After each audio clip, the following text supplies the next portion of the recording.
ब्रह्मा विष्णु महेश अजर अमर नहीं है। इनका भी प्रमाण के लिए देखिए देवी भागवत महापुराण। ब्रह्मा मैं विष्णु है, हमारा तो जन्म होता है और मरते हैं, नित्य नहीं है, हम अविनाशी नहीं है। फिर इंद्रादि दूसरे देवता नित्य किस प्रकार हो सकते हैं? साधक यानी जो जोड़ने और जुड़ने की चेष्टा करता है, आत्मा परमात्मा से योग चाहती है, उसे मिलन चाहती है। तो क्या बताया कि उस भक्ति के बल से, भक्ति की शक्ति से, और भरकुटी में यानी जहां लास्ट स्टेज है इस ब्रह्मांड की, वहां एक इंटरनेशनल एयरपोर्ट है तिरकुटी में, और वहां जाकर के फिर जब भरकुटी में ये प्राणी पहुंच जाता है फिर तो काम निकट पहुंच जाता है इसका। फिर वहां से भी फिर आगे बढ़ने के लिए अपने श्वास के सिमरण की इसको आवश्यकता पड़ती है। तो तब भरकुटी से एकदम जंप करके ये तिरकुटी में पहुंचता है।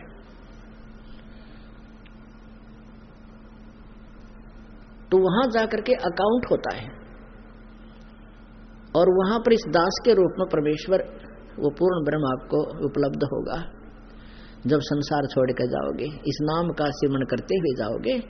क्योंकि ये सबका एक जैसा विधान है। देखो, चाहे तो आप बच्चा खेल रहा है सब गेम जिला स्तर पर, फिर वो खेलता है स्टेट स्तर पर लेवल पर, और फिर वो खेलता है नेशनल लेवल पर, फिर इंटरनेशनल लेवल पर। अब किसी भी गेम में जो खेल रहे हो आप, उनके नियम एक जैसे ही होते हैं, और अंतिम तक भी वो नियम ऐसे फॉलो करने पड़ते हैं।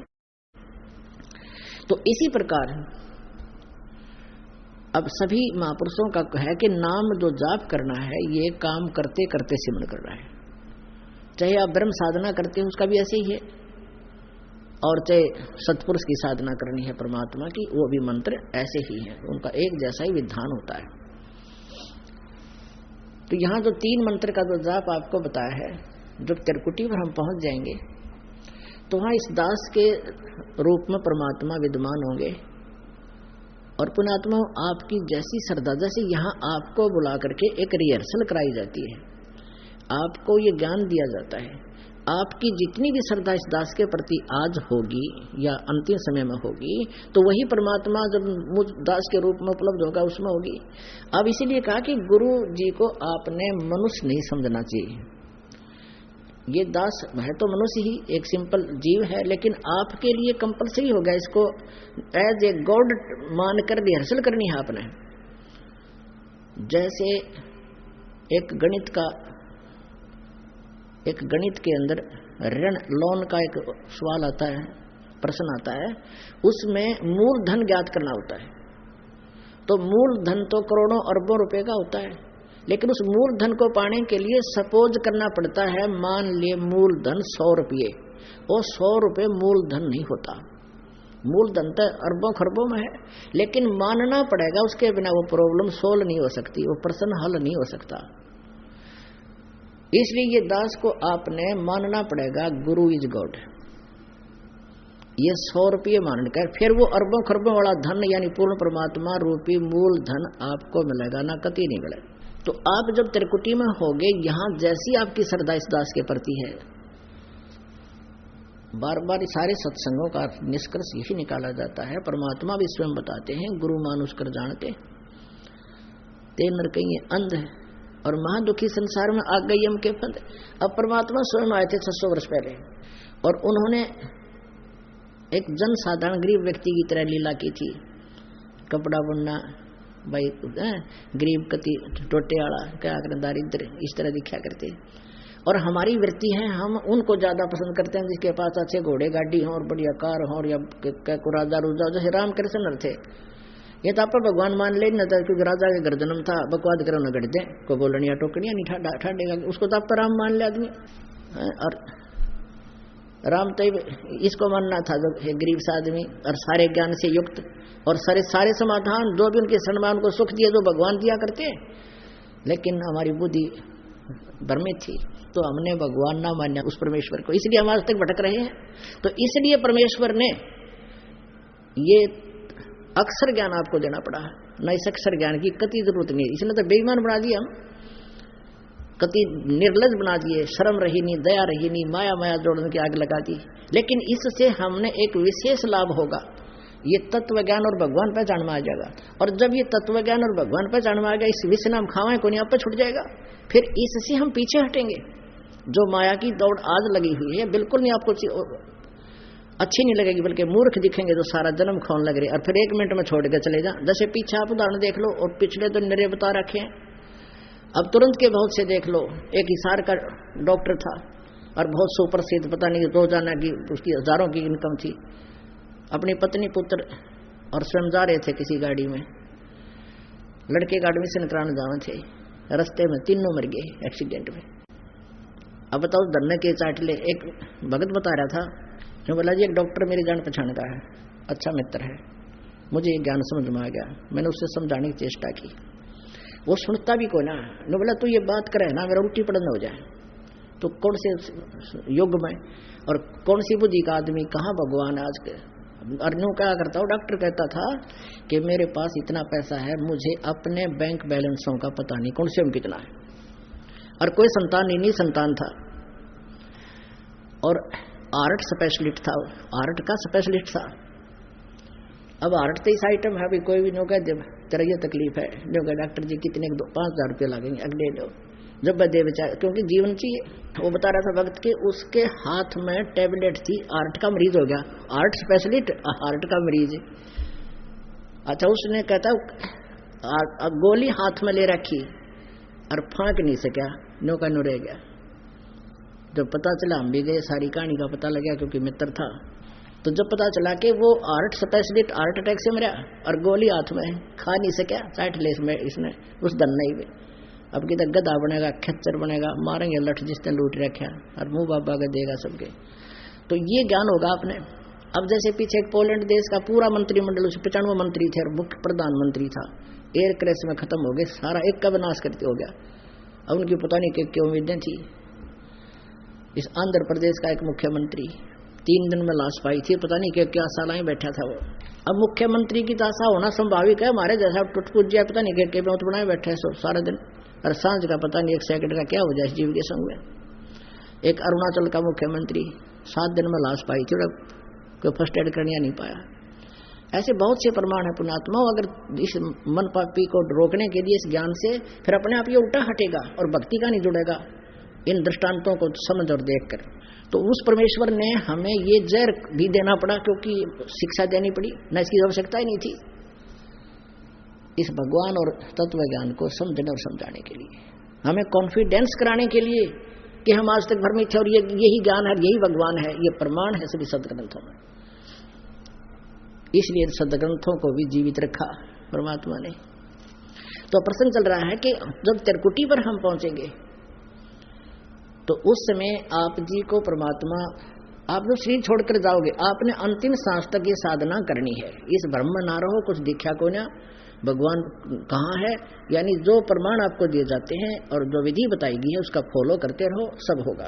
किसी भी सदग्रंथ को आप देख लो, गीता जी अध्याय नंबर 8 के श्लोक नंबर 13 में स्पष्ट किया है, ओम इति एकाक्षरम ब्रह्म विवरण माम अनुसमण ये प्रियाति तदन देहम सयाति परमाम गति। यानी ओम मेरा एक ओम अक्षर है मुझ ब्रह्म का, ये जाप करण का उच्चारण करके सेवन करता हुआ यह प्रियाति जो शरीर छोड़कर जाता है जी, यह प्रियाति तदंदेहम जो शरीर छोड़कर जाता है सयाति परमाम गति। यानी ओम नाम का लाभ उसको पूर्ण रूप से मिलता है जो अंतिम सांस तक ओम नाम का ही जाप करता हुआ मृत्यु को प्राप्त होता है। जहां साता बासा हो, यही परमात्मा कह रहे हैं, राम नाम रटते रहो। अब वास्तविक राम नाम कौन सा है? इस 3 मंत्र का ओम तत्सत, ये है राम नाम। राम नाम रटते रहो, राम नाम रटते रहो, जब तक घट में प्राणे, कभू तो दीन दयाल के है भनक पड़ेगी कान। यानी अंतिम श्वास तक परमात्मा की वाणी, वो तत्व ज्ञान भी यही बता रहा है कि अंतिम सांस तक इस राम नाम का जाप करते रहो, जो मंत्र आपको दिया ये है राम नाम। और यही वेद बता रहे हैं। ये दुर्वेद अध्याय नंबर 40 का श्लोक नंबर 15 में स्पष्ट किया है कि वायु अनिलम अथिदम भस्मांतम शरीरम ओम कर्तु समर किलवे समर कर्तुम समर। अंतिम समाज तक जब शरीर अंत होगा, वसमांतम शरीरम, जब शरीर का अंत होगा, तेरा अंतिम संस्कार करा जा, तब तक इसका जाप करते रहना। नाम उठत नाम बैठत नाम सोवत जागवे, नाम खाते नाम पीते नाम से लागवे। सूक्ष्म वेद कह रहा है, परमात्मा की वाणी बता रही है कि नाम उठत नाम बैठत नाम सोवत जागवे। परमात्मा का भक्ति नाम काम करते करते कर्म योगी बनकर करता रहे, और यही वेद बता रहे हैं। अब आपको बताना कि एक चाहे तो एक जिला स्तर पर खेले बालक, और चाहे राज्य स्तर पर, चाहे फिर नेशनल स्टेट लेवल पर, तो उनके नियम एक जैसे ही है। तो जैसे ब्रह्म की साधना करता है तो ब्रह्म का भी जाप ऐसे अंतिम सांस तक करता रहना पड़ेगा। जैसे 8वें अध्याय के 6ठे श्लोक में गीता ज्ञानदाता कहता है, एक नियम है जो अंत समय में जिसके भाव में भावित रहता है उसी को प्राप्त होता है। और यही वो तत्व ज्ञान बताता है कि जहां आशा ता बासा होई, मन कर्म वचन सोमरियो सोई। अब जिसमें तेरी आस्था रहेगी वहीं तुम्हारा निवास, उसी के पास पहुंच जाओगे। तो अब यहाँ जो हम पहुंच गए, त्रिकुटी पर बात चल रही है, और जो गीता जी अध्याय नंबर 18 के श्लोक नंबर 66 के ऊपर अब ये केंद्रित हो गया सत्संग आज का। अब 5-7 मिनट का और सत्संग ध्यान से सुनना। अब जिसको ये तीनों नाम प्राप्त हो गए और अंतिम श्वास तक मर्यादा में रहेगा तो त्रिकुटी पर पहुंच जाएगा। 8वें अध्याय के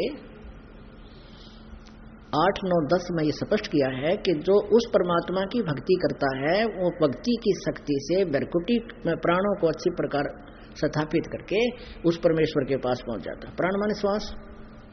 तो त्रिकुटी पर जाकर के आप वहां एक मेला भरा होगा, जैसे इंटरनेशनल एयरपोर्ट समझो त्रिकुटी।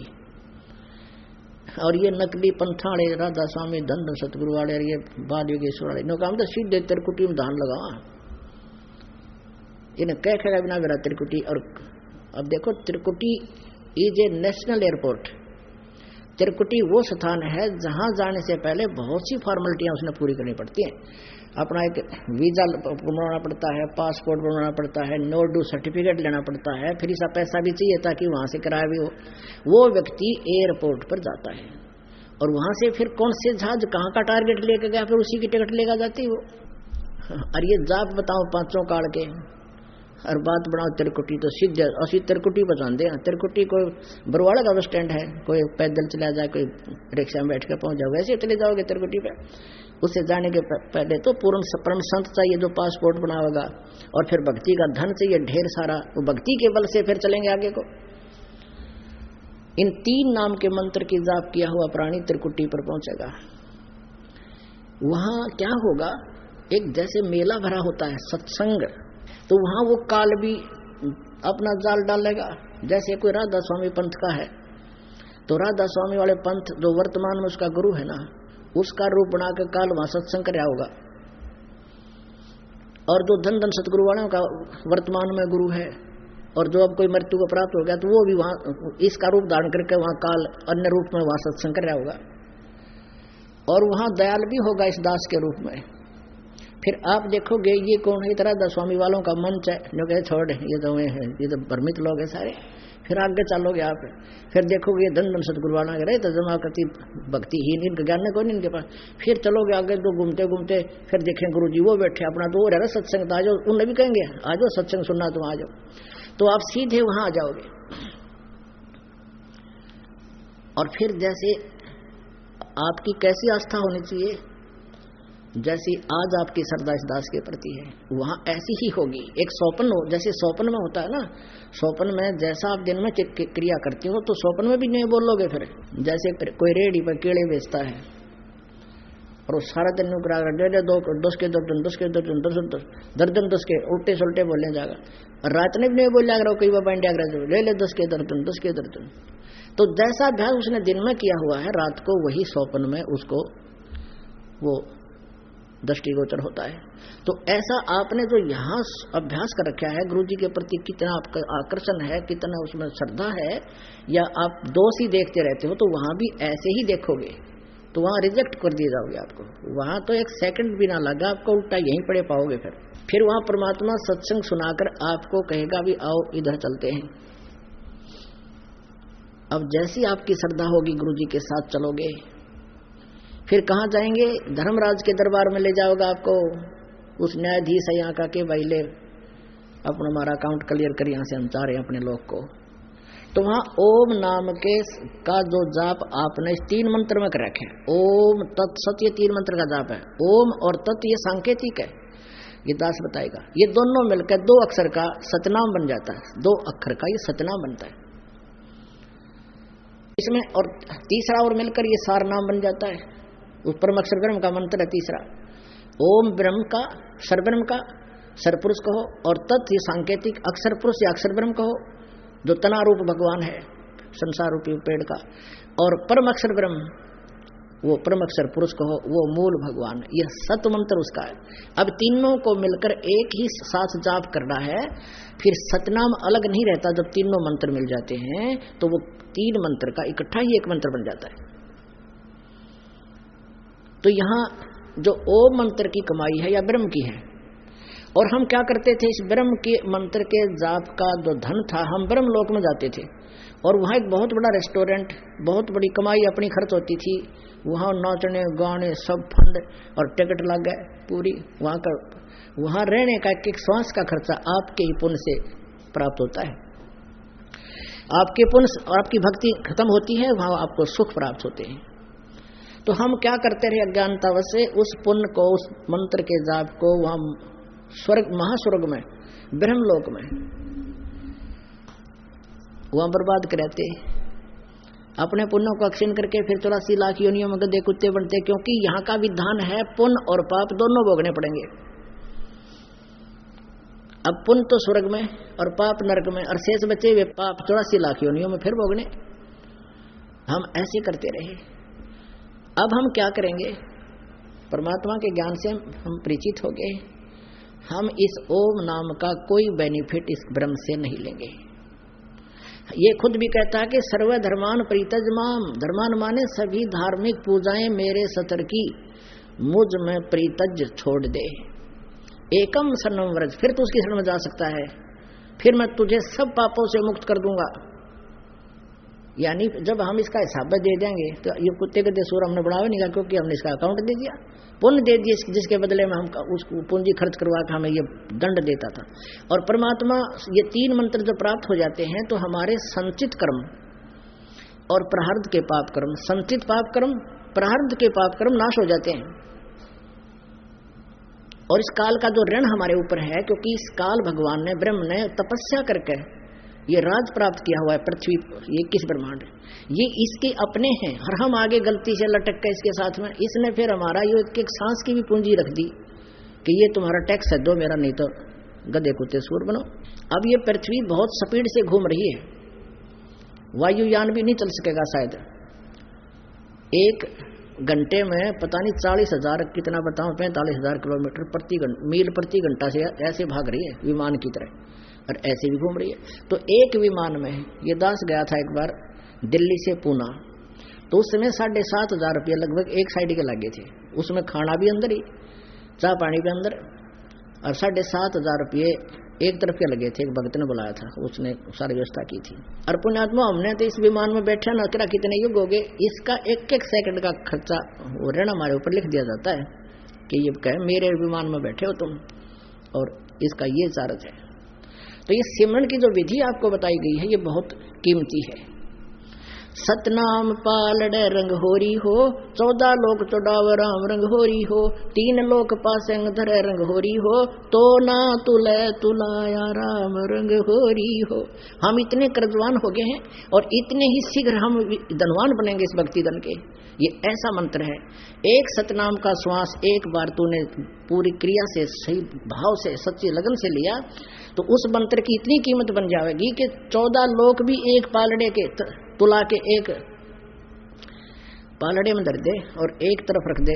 एक सांस की कीमत सतनाम की श्वास के द्वारा विधिवत प्राप्त दास से, और वैसे नहीं। और 3 लोग पृथ्वी पाताल और स्वर्ग, इनको तो पासंग रख दे, यानी वैसे बैलेंस करने के लिए थोड़ी सी कणक रख दिया कर। 14 न्यारी कणक का होता है, कहते हैं तो ना तुले तुलाया राम रंगोरी, ऐसा राम है, ऐसा मंत्र है ये हमारे भगवान का कि इस सतनाम की एक का कीमत इतनी है। और आप फिर कितने कर्जवान हो, तो पुण्य तो हमें इस तरह हमारी भक्ति धन तो बढ़ेगा, और पाप परमात्मा के इस सतनाम में और सार नाम में शक्ति है कि हमारे पापों का नाश कर देता है। जब ही सतनाम हृदय धरो भयो पाप को नासे, जैसे चिंगारी अग्नि की भाई पड़े पुराने घासे। पाप तो परमात्मा का नाम मंत्र ऐसे फूक देगा जैसे पुराने घास से लाखों टन पड़ा हो, एक माचिस की सींक लगा दे, सारे का सवा कर राख बना कर और चाल हवा उड़ा दे। तो ऐसे ये जब हम सतलोक में त्रिकुटी पर पहुंचेंगे, इस काल को ओम नाम के जाप की जो इसके सतर की भक्ति है, यज्ञ हवन ये जो हम करते हैं, ये सारी इसको संभलवा देंगे। और अब परमात्मा कहेगा कि कर दे, अकाउंट क्लियर कर हमारा, तू रख अपना सारा। अरे ये खुद कहता है, ये वचनबद्ध है कि सर्वधर्मान परित्यज माम एकम शरणम व्रज, फिर उसे सर्वशक्तिमान की शरण में तू जा। यहाँ 18वें अध्याय के 66वें श्लोक का ये अर्थ है। ये अज्ञानी समझ नहीं सके, इसका वर्तमान आना ही कर दिया। कृष्ण ने कहा, कृष्ण का है मेरी शरण में आ जा। कृष्ण की शरण में तो पहले ही कह रहा अर्जुन दूसरे अध्याय के 7वें श्लोक में कि मैं आपकी शरण में हूँ, मैं आपका शिष्य हूँ, आप हमारे आध्यात्मिक गुरु हो, मेरी बुद्धि काम करना बंद कर चुकी है, जो मेरे हित में हो वह सलाह दो। तो फिर न्यू कहने का क्या मतलब, मेरी शरण में आ जा तू। ये वर्ज माने जाना है, न अनर्स कर डाले। जैसे अंग्रेजी का शब्द गो होता है, गो माने जाना, और कहीं गो शब्द हो सेंटेंस में और उसका अर्थ आना कर रहा है तो परिचित नहीं है उसके भाव से, वो गलत अनर्थ कर रहा है। ऐसे ही वर्ज माने गो जाना, और उसका अर्थ आना करना कम कर दिया, कम माने आना, ये व्यर्थ कर दिया। बिल्कुल अज्ञानी व्यक्ति कर सकता है। ये महाज्ञानी थे जिन्होंने गीता जी का अनुवाद को गलत कर रखा है। 7वें अध्याय के 18वें श्लोक में और 24वें श्लोक में इन्होंने अनुत्तम का अर्थ अति उत्तम कर दिया, जबकि ये खुद कहता मेरी साधना तो अति अनुत्तम है, घटिया है, क्योंकि ना तो मोक्ष हो, ना जन्म मृत्यु कटे, ना कर्म का दंड टड़े पे भोगना, सारा पड़ेंगे। इसीलिए तो कहा कि उस परमेश्वर की शरण में जा जिसकी कृपा से तू परम शांति को और सनातन परम धाम को प्राप्त होगा, जो परम अक्षर ब्रह्म है। तो इस प्रकार हम इस काल के जो ऋण से मुक्त होकर ओम नाम और अन्य जो साधना हम करते हैं, जैसे प्रथम मंत्र आपको देते हैं 7 मंत्र का है, उसमें से फर्स्ट और लास्ट तो प्रभु का मंत्र अलग से साथ में इसलिए दिया जाता है कि मनमाने इस दौरान ही कोई मृत्यु हो जाए तो फिर भी मनुष्य जीवन कंपलसरी आपको होगा।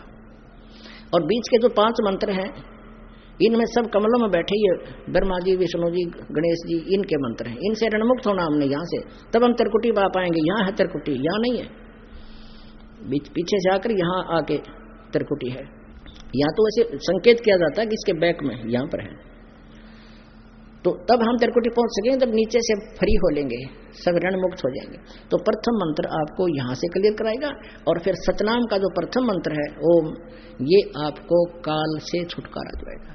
और फिर जो दूसरा मंत्र है तत्, अक्षर ब्रह्म का, अक्षर पुरुष का, जो 7 संख्य ब्रह्मांड है जिसके, उसके ब्रह्मांडों से पार होना, उसने उसका चार्ज मांग रखा हमारे से। तो जो तत् मंत्र है सांकेतिक, ये दास आपको बताएगा, उसकी कमाई फिर आगे उसको देंगे, तब वो हमें अपने ब्रह्मांडों से बाहर जाने देगा। और जो सत है, जो सार नाम है परम अक्षर ब्रह्म का, वो सतलोक में ठिकाना स्थायी स्थान देगा। बोलो सतगुरुदेव की जय हो। परम पिता परमेश्वर पूर्ण ब्रह्म सर्व सृष्टि रचनहार कुल के मालिक कबीर साहिब जी, हम सभी आत्माओं के जनक हैं, वो कुल के मालिक हैं। असंख्य ब्रह्मांडों के सृजनहार वही हैं। परमेश्वर को जिन भी महापुरुषों ने पाया है,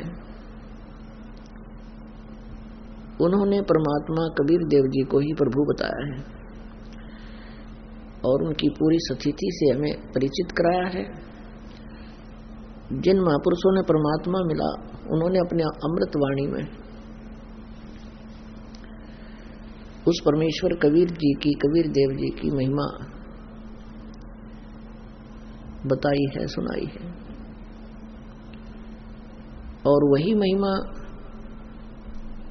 सभी सदग्रंथों में विद्यमान पाई है। जैसा कि वेदों को हम एक सत शास्त्र मानते हैं, सत्य ज्ञान युक्त शास्त्र मानते हैं और हम वेदों से हटकर ज्ञान ग्रहण किए हुए थे। जिनको परमात्मा मिला नहीं, जिनकी way of worship according to the shastra नहीं थी, जिनको तत्वदर्शी संत नहीं मिला, उन्होंने बहुत ज्यादा प्रयत्न किया परमात्मा के पाने का, लेकिन उनको उस साधना उस विधि से प्रभु प्राप्ति नहीं हुई, जिस कारण से उन्होंने अपना अनुभव बता दिया कि परमात्मा निराकार है। और जिनको इस ब्रह्म ने साधना काल के अंदर समाधि दशा में किसी को विष्णु जी के रूप में दर्शन दे दिए, किसी को ब्रह्मा जी के रूप में दर्शन दिए, किसी को शिव जी के रूप में दर्शन दिए, तो उन मेडिटेशन करने वाले ऋषि महर्षियों ने परमात्मा पाने के लिए मेडिटेशन किए, हठ योग किए थे। जबकि ये हठ योग और मेडिटेशन किसी भी सदग्रंथ के अंदर जो है इसका समर्थन नहीं है, इसके करने का नहीं कहा गया है। ये मनमाना आचरण है और इस मनमाने आचरण के आधार से जिन ऋषि महर्षियों ने वेदों को पढ़ा, वेदों को स्वयं ही निष्कर्ष निकाल लिया वेदों का कि इसमें ओम नाम है और ब्रह्म सबसे बड़ा भगवान है, उस आधार से उन्होंने ब्रह्म को सुप्रीम पावर मानकर और ओम नाम को पूर्ण परमात्मा का जानकर ओम नाम का जाप शुरू किया। साथ में फिर हठ योग भी करने लगे, जिसको मेडिटेशन बोलते हैं। ये मेडिटेशन जो करना है ये बिल्कुल शास्त्र विरुद्ध है। जैसे कुछ पंथ हैं वो बताते हैं 2.5 घंटा सुबह और 2.5 घंटा शाम ध्यान लगाओ, उसको मेडिटेशन बोलते हैं, वो हठ योग है। तो उन्होंने कोशिश की, हठ योग करना भी शुरू किया, ओम नाम का जाप भी किया, क्योंकि वेदों में ओम नाम ही जपने को कहा है और कोई मंत्र नहीं है, कोई नाम नहीं है अन्य। और जो नाम है वो सांकेतिक है, जैसे गीता जी अध्याय नंबर 17 के श्लोक नंबर 23 में बताया है कि ओम तत्सत इति निर्देश ब्रह्मणे त्रिविध समर्थ, उससे वो परिचित नहीं हो पाए कि ये तत् और सत कौन मंत्र हैं, किसके हैं। तो उन्होंने अपने आप निष्कर्ष निकालकर ब्रह्मा जी समेत सभी ने, ब्रह्मा विष्णु महेश तक सभी ने, और देवताओं के गुरु बृहस्पति जी ने, इन सभी ने ये निष्कर्ष निकाल लिया कि वेदों में ओम नाम है और यही परमात्मा का उत्तम मंत्र है और ब्रह्म ही सबसे बड़ा भगवान है। जिस कारण से उन्होंने ओम नाम का जाप और हठ योग बहुत किए, प्रभु प्राप्ति नहीं हुई। क्योंकि ब्रह्म कौन है? ये काल है, जो गीता जी अध्याय नंबर 11 के श्लोक नंबर 32 में स्वयं कहता है कि मैं काल हूं और अब सबको खाने के लिए आया हूं, सबका नाश करने के लिए प्रवृत्त हुआ हूं। अब श्री कृष्ण जी तो पहले ही अर्जुन के साथ विद्यमान थे, वो ये नहीं कहते कि मैं अब प्रवृत्त हुआ हूं। इसे सिद्ध है कि उनके श्री कृष्ण जी के अंदर कोई और पावर बोल रही थी, वो काल भगवान है जो ऐसे ही क्रियाएं करता है। तो गीता जी अध्याय नंबर 11 के श्लोक 47 और 48 में स्पष्ट किया है कि अर्जुन, मेरा ये वास्तविक रूप, ये विराट रूप है जो दिखा रखा था और जिसको देखकर अर्जुन का कलेजा हिल रहा था, डर रहा था, भयभीत हो रहा था, कांप रहा था। अर्जुन जैसा योद्धा, पुण्यात्माओं, भगवान से डर नहीं लगता, भगवान से कभी डर नहीं लगता। और जिसके सामने खड़ा खड़ा अर्जुन कांप रहा है तो वो कौन हो सकता है? वो काल ही था। श्री कृष्ण जी के साथ तो हमेशा रहा करते थे, बड़े प्यार से रहा करते थे। तो उसमें 11वें अध्याय के 47-48 में कहा कि अर्जुन, ये है मेरा वास्तविक रूप, मैं काल हूं और मेरे इस रूप के दर्शन यानी मेरी प्राप्ति तेरे से पहले आज जो मैं तुझे अपनी कृपा से अनुग्रह करके तुझे ये दर्शन दे रहा हूं, तेरे से पहले कभी किसी ने नहीं देखा। जो मैंने आज कृपा करके तुझे अपने दर्शन दिए हैं, ये है मेरा रूप, ये मेरा स्वरूप है, और इसके दर्शन तेरे अतिरिक्त पहले किसी ने नहीं किए, अर्थात मेरी प्राप्ति किसी को नहीं हुई और आगे भी नहीं हो सकती, ना वेदों में वर्णित विधि से, ना किसी जप से, ना तप से, ना किसी क्रियाओं से, ना किसी मंत्र के जाप से। मेरे इस रूप के दर्शन नहीं हो सकते। इससे सिद्ध हो गया कि वेदों में वर्णित विधि से प्रभु प्राप्ति नहीं हो सकती, इससे अन्य फल अवश्य है। इन ऋषि महर्षियों ने ओम नाम का जाप और हठ योग किया, मेडिटेशन किया, समाधिस्थ हो गए। समाधि दशा में किसी को तो इस काल भगवान ने श्री विष्णु जी के रूप में दर्शन दे दिए। तो जिनको इसने विष्णु जी के रूप में दर्शन दिए, तो उसने ये जान लिया कि ये विष्णु जी जो है यही परमेश्वर है, ये काल का पुत्र जो विष्णु जी है सतगुण युक्त। तो उस ऋषि ने डंडोरा पीट दिया कि ये भगवान है, ये बैठे विष्णु जी, ये अपने आप को छुपा रहे हैं, मैंने समाधि दशा में इनके दर्शन किए हैं और ये सुप्रीम पावर है। विष्णु जी भी सुन रहे हैं, विष्णु जी को कोई पता ही नहीं ये क्या बोल रहा है। एक ने कहा, फिर दूसरे ने को भी उसने ऐसे दर्शन दे दिए विष्णु जी के रूप में, उसने भी यही समर्थन दिया, तीसरे ने, चौथे ने, पांचवें ने, छठे ने, दसों ने, हजारों ने श्री विष्णु जी को समर्थन दिया कि ये खुद भगवान हैं। और समाधि दशा में हमने परमात्मा के दर्शन के लिए याचनाएं की थी, सतुति साधना की थी, तो यही रूप दिखाई दिया, तो ये खुद मालिक है। इससे भगवान विष्णु जी को भ्रम हो गया कि मैं सचमुच पूर्ण परमात्मा हूं। और फिर किसी साधक को इसी काल भगवान ने श्री शिव जी के रूप में दर्शन दे दिए, अन्य साधक को अपने पुत्र तमगुण शिव जी के रूप में। तो उस ऋषि साधक ने सबको कह डाला कि ये पूर्ण परमात्मा है, शंकर भगवान जो शिव है, ये छुपा रहे हैं अपने आप को, ये सर्वेश्वर है, मृत्युंजय, कालज्जय। इसी प्रकार एक ने, दो ने, दसों को, बीसों को, 500 को उस काल भगवान ने इस दृष्टिकोण से वर्णित कर दिया। तो उन्होंने भगवान शंकर को, शिव जी को सर्वेश्वर बता दिया और किसी को ब्रह्मा जी के रूप में उसने दर्शन दे दिए हैं। उसने ब्रह्मा जी को बता दिया कि ये स्वयं परमात्मा है।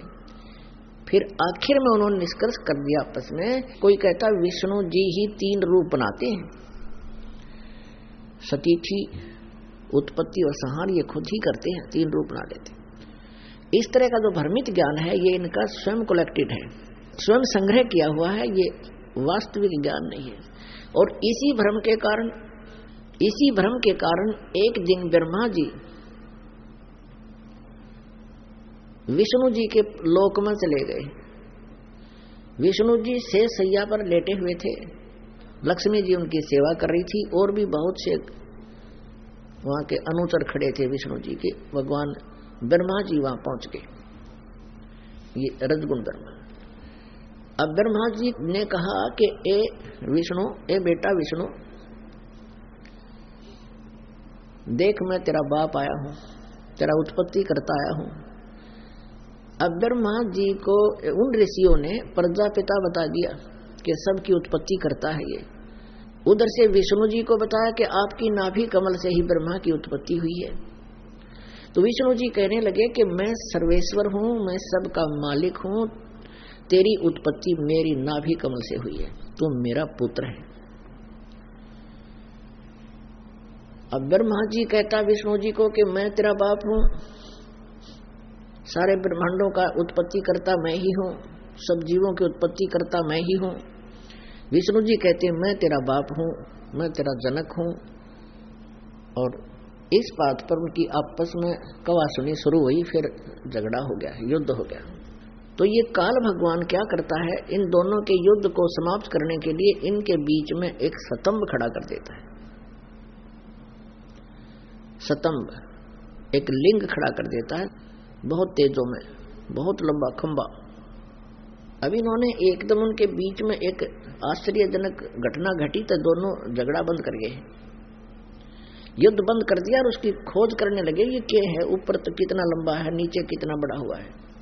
ऐसे वो चलते रहे, उनको और छोर नहीं मिला।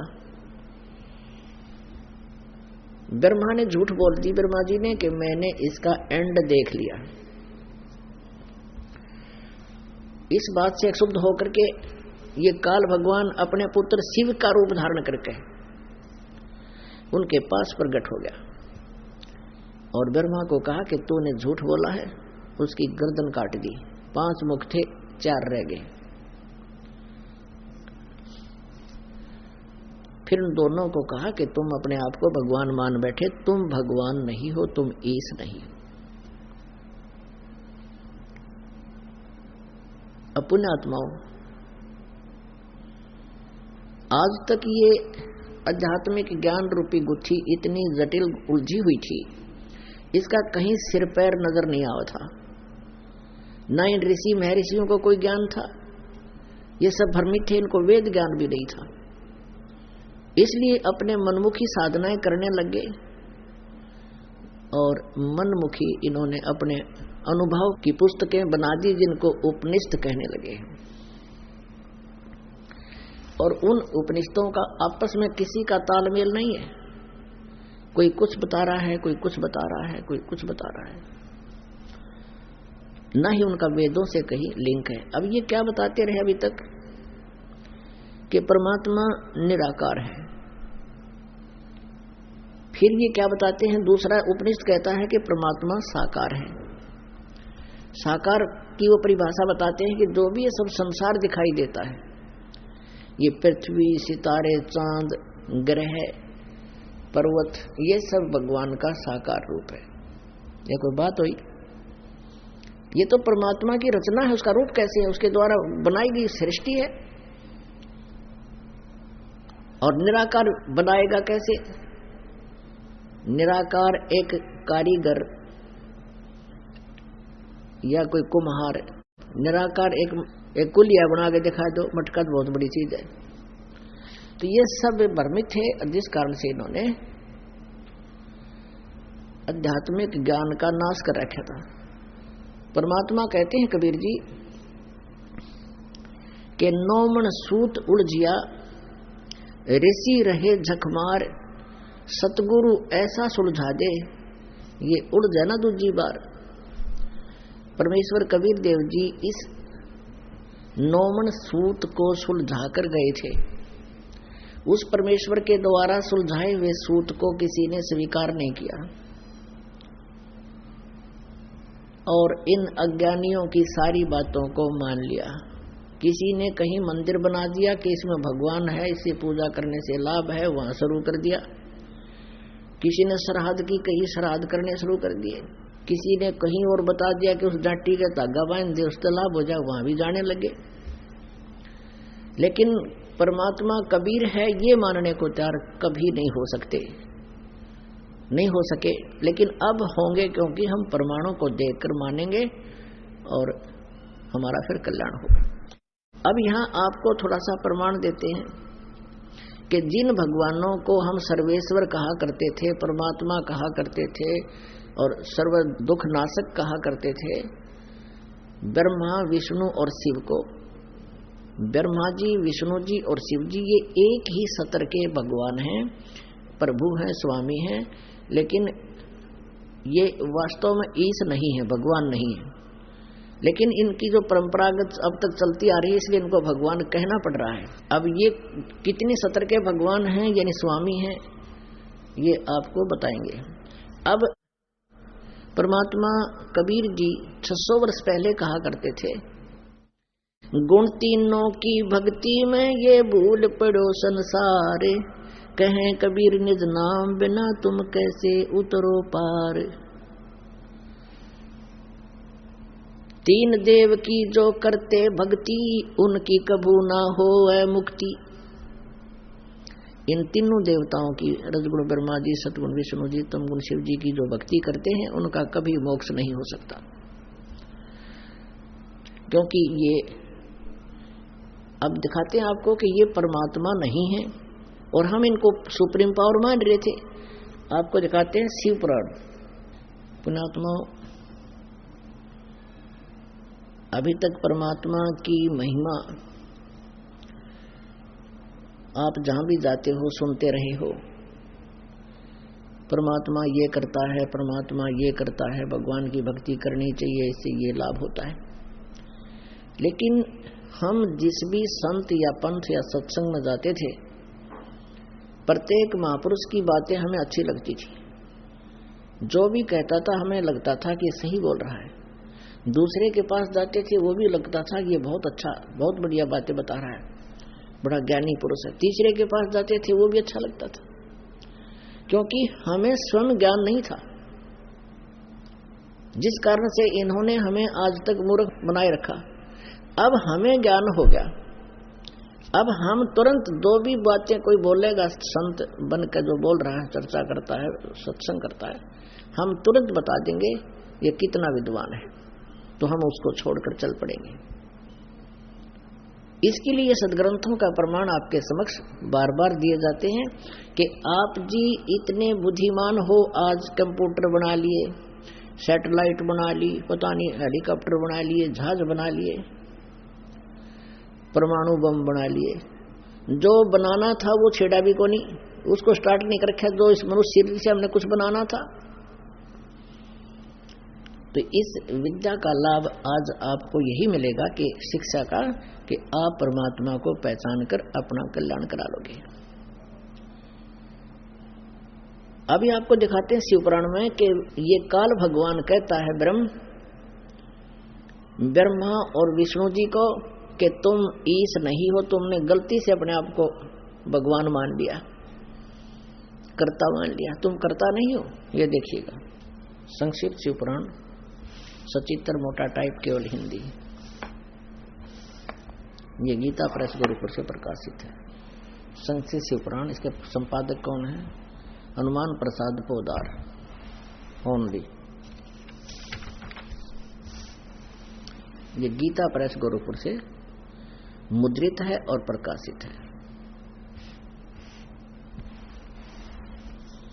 ये देखिएगा, इसके 24 पृष्ठ का आपको दिखाते हैं। ये है विद्वेश्वर संहिता, संक्षिप्त शिवपुराण, पृष्ठ 24 पर। ये ब्रह्मा और विष्णु जी का आपस में युद्ध हो गया। इस युद्ध करते समय इनके बीच में ये तेजों में लिंग यानी पिल्लर खड़ा कर दिया काल भगवान ने, ब्रह्म ने, और फिर ये शिव रूप में आकर के कहने लगा। अब यहां देखिएगा, ब्रह्मा और विष्णु ने पूछा, प्रभु सृष्टि आदि 5 कर्तों के लक्षण क्या हैं, यह हम दोनों को बताइए। भगवान शिव बोले, ये काल बोला ब्रह्म, मेरे कर्तों को समझना अत्यंत गहन है, तथापि मैं कृपा पूर्वक तुम्हें उनके विषय बता रहा हूं। ब्रह्मा और अच्युत, सृष्टि, पालन और संहार, तिरोभाव और अनुग्रह, ये 5 ही मेरे जगत संबंधी कार्य हैं जो नित्य सिद्ध हैं, नित्य सिद्ध हैं। आगे देखो, ये 25 पे हमने पढ़ा, अब 26 पे यहां देखो, ये कहता पुत्रो, ये काल कहता है शिव रूप में प्रकट, पुत्रो तुम दोनों ने तपस्या करके प्रसन्न हुए मुझ परमेश्वर से सृष्टि और सतीति नामक 2 कृत प्राप्त किए, ये दोनों तुम्हें बहुत प्रिय हैं। इसी प्रकार मेरी विभूति स्वरूप रुद्र और महेश्वर ने 2 अन्य उत्तम कृत संहार और तिरोभाव मुझसे प्राप्त किए। ये 4 हो गए। 2 तो ये ब्रह्मा और विष्णु जिनको सृष्टि और सतीति नामक 2 कृत प्राप्त हुए, और 2 ये रुद्र और महेश्वर, और बोलने वाला ये 4था है। ये काल है जो इनको रुद्र और ब्रह्मा और विष्णु रुद्र के बारे में सारी बता रहा है, महेश के बारे में, और ये अपने पुत्र महेश के रूप में खड़ा हो गया। इसने प्रतिज्ञा की है कि मैं अपने वास्तविक रूप में किसी के सामने नहीं आऊंगा। इस प्रकार ये यहाँ अपना अन्य रूप बना करा रहा है, परंतु अनुग्रह नामक कृत दूसरा कोई नहीं पा सकता। रुद्र और महेश्वर अपने कर्मों को भूले नहीं, इसलिए मैंने उनके लिए अपनी समानता प्रदान की। ये अपने जैसे बना दिया मैंने रुद्र और महेश। युकाल कहता है वे रूप वेश कृत वाहन और आसन और आयुध आदि में मेरे समान ही। ये काल बोल रहा है। अब ये क्या कहता है कि मैंने पूर्व काल में अपने स्वरूप भूत मंत्र का उपदेश किया है, जो ओंकार के रूप में प्रसिद्ध है। वह महामंगलकारी मंत्र है। सबसे पहले मेरे मुख से ओंकार ओम प्रकट हुआ, जो मेरे स्वरूप का बोध कराने वाला है। ओंकार वाचक है, मैं वाच्य हूँ। यह मंत्र मेरा स्वरूप ही है। प्रतिदिन ओंकार का निरंतर स्मरण करने से मेरा ही सदा स्मरण होता है। ये काल बोल रहे हैं। ब्रह्म मेरे उत्तरवर्ती मुख से अकार का, पश्चिम मुख से उकार का, दक्षिण मुख से मकार का, पूर्ववर्ती मुख से बिंदु का, मध्यवर्ती मुख से नाद का प्राकट्य हुआ है। इस प्रकार 5 अवयवों से युक्त ओंकार का विस्तार हुआ है। इन सभी अवयवों से एकीभूत होकर यह प्रणव ओम नामक एक अक्षर हो गया। गीता जी अध्याय नंबर 8 के श्लोक नंबर 13 में कहा कि ओम इति एक अक्षरम ब्रह्म व्यवहारण माम अनुसमरण ये प्रयाति तदंदेहम स याति परमाम गतिम। तो यहाँ भी वही प्रमाण है कि वो कहता है कि मेरा एक ओम अक्षर है, नथिंग एल्स। यहाँ देखना इन्होंने, ये है मनमुखी साधना अनुवादकर्ता ने अपनी तरफ से लिख दिया ओम नमः शिवाय। ये शब्द इन भिन्न लिखाई में किए हैं कि ये इसकी अपनी अनुभव की सोच है, ये गलत है। ओम नमः शिवाय कोई मंत्र नहीं इस मूल संस्कृत में। यह 5 अक्षर मंत्र, ये 5 अक्षर का मंत्र तो पहले बता ही दिया कि ये बता दिया इन्होंने कि मेरे उत्तर के मुख से एक अकार हो गया, पश्चिम के मुख से ये दूसरा मुख उकार हो गया, दक्षिण मुख से ये तीसरा मकार हो गया, पूर्ववर्ती मुख से ये चौथा बिंदु हो गया और मध्यवर्ती मुख से नाद। ये 5 अवयवों से एकीभूत होकर इन 5 अवयवों से युक्त ओंकार का विस्तार हुआ है और इन सभी अवयवों से एकीभूत होकर यह प्रणव ओम नामक एक अक्षर हो गया। यह नाम रूपात्मक सारा जगत तथा वेद उत्पन्न स्त्री पुरुष वर्ग रूप दोनों कुल इस प्रणव मंत्र से व्याप्त है। यह मंत्र शिव और शक्ति दोनों का बोधक है, यह दुर्गा और काल का। इससे पंचाक्षर मंत्र की उत्पत्ति हुई है, जो मेरे सकल स्वरूप का बोधक है। वह अकार आदि मकार से और मकार आदि कर्म से प्रकाशमान। ये तो वही है 5 अक्षर का ऊपर बता, यही तो है। इन्होंने यहाँ अपनी तरफ से लिख दिया ओम नमः शिवाय और हमने फिर इस ओम नमः शिवाय का टलना शुरू कर दिया। ये शास्त्र विदिता का मनमानी पूजा, ये गलत है। ये तो आप जी ने पढ़ा गीता प्रेस गोरखपुर से प्रकाशित केवल हिंदी वाली में, तो हिंदी का अनुवाद करते समय इन्होंने कुछ तथ्यों को छुपा दिया, जबकि मूल संस्कृत के अंदर वो अब भी विद्यमान है, हम आसानी से पढ़ सकते हैं। ये देखिएगा, ये शिव महापुराण प्रथम भाग हिंदी टीका सहित भाग 1। ये है श्री शिव महापुराण। ये कहाँ से प्रकाशित है? बंबई से। विद्या वारिधि पंडित ज्वाला प्रसाद जी मिश्र कृत हिंदी टीका सहित, और खेमराज श्री कृष्ण दास बंबई से ये प्रकाशित है। अब इसमें दिखाते हैं आपको। इसके तीसरे स्कंद में इनकी और ज्यादा डिटेल है इसके अंदर। अध्यक्ष मुद्रक एवं प्रकाशक हैं खेमराज श्री कृष्ण दास, अध्यक्ष श्री वेंकटेश्वर प्रेस, खेमराज श्री कृष्ण दास स्मारक बंबई से। शिव पुराण 11 पृष्ठ पर विद्वेश्वर संहिता भाग 1 अध्याय 6। विद्वेश्वर संहिता अध्याय 6। यहाँ से प्रश्न होता है, नंदीकेश्वर बोले, हे योगींद्र, आगे एक समय विष्णु भगवान शेषशय्या पर अपने गुरुड़ आदि पार्षदों से युक्त लक्ष्मी सहित शयन करते थे।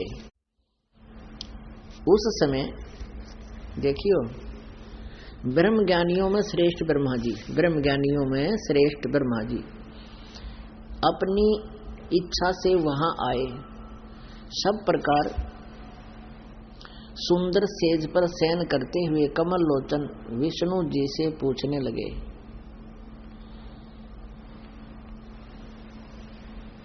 तुम कौन हो जो मुझे देखकर अभिमानी पुरुष के समान शयन करते हो यानी सोए पड़े हो। हे वत्स, हे बेटा, ब्रह्मा जी कह रहे विष्णु जी को, हे वत्स, हे बेटा उठो, देखो मैं तुम्हारा स्वामी यानी तेरा मालिक आया हूं। आए हुए गुरु को देखकर जो अभिमान करता है उस द्रोही मूड का प्रायश्चित होना उचित है। यह सुनकर विष्णु जी के अंतर में तो क्रोध हुआ, अंदर से तो गुस्सा हुआ, पर ऊपर तो इन्होंने दिखाया मैं क्रोधित नहीं हो रहा हूं, परंतु बाहर से शांत रहे और बोले, वत्स के बेटा तुम्हारा मंगल हो। विष्णु जी कह रहे हैं ब्रह्मा जी को, बेटा तुम्हारा मंगल हो, बैठो इस आसन पर विराजो। इसमें तुम्हारा नेत्र कुटिल और मुख वक्र क्यों हो गया? वो टेढ़ा टेढ़ा देखा था ब्रह्मा जी गुस्से में आके। ब्रह्मा जी बोले, वत्स यानी बेटा विष्णु, तुमको समय के प्रभाव से अभिमान हो गया है। हे पुत्र, मैं तुम्हारा रक्षक और जगत का पिता मैं हूं। विष्णु जी बोले, ये सब जगत मुझ में स्थित है, तुम चोर के समान किस प्रकार अपना कहते हो? तुम मेरी नाभि कमल से उत्पन्न हुए हो, मेरी नाभि कमल से उत्पन्न हुए हो, इससे मेरे पुत्र हो और मुझे पुत्र कहना व्यर्था है। नंदीकेश्वर बोले, इस प्रकार ब्रह्मा विष्णु दोनों ही रजोगुण मुग्ध होकर विवाद करने लगे। मैं श्रेष्ठ हूं, मैं स्वामी हूं, ऐसा कहकर एक दूसरे को मारने की इच्छा से युद्ध करने में उत्सुक हुए। हंस और गरुड़ पर उठकर अब लड़ने लगे। तब संपूर्ण देवता, हुआ तो लठ बजाए, ब्रह्मा विष्णु तो लड़े हैं, और संपूर्ण देवता विमान में बैठकर उस महा अद्भुत युद्ध देखने को चले आए और आकाश में उनके ऊपर फूल बरसाने लगे।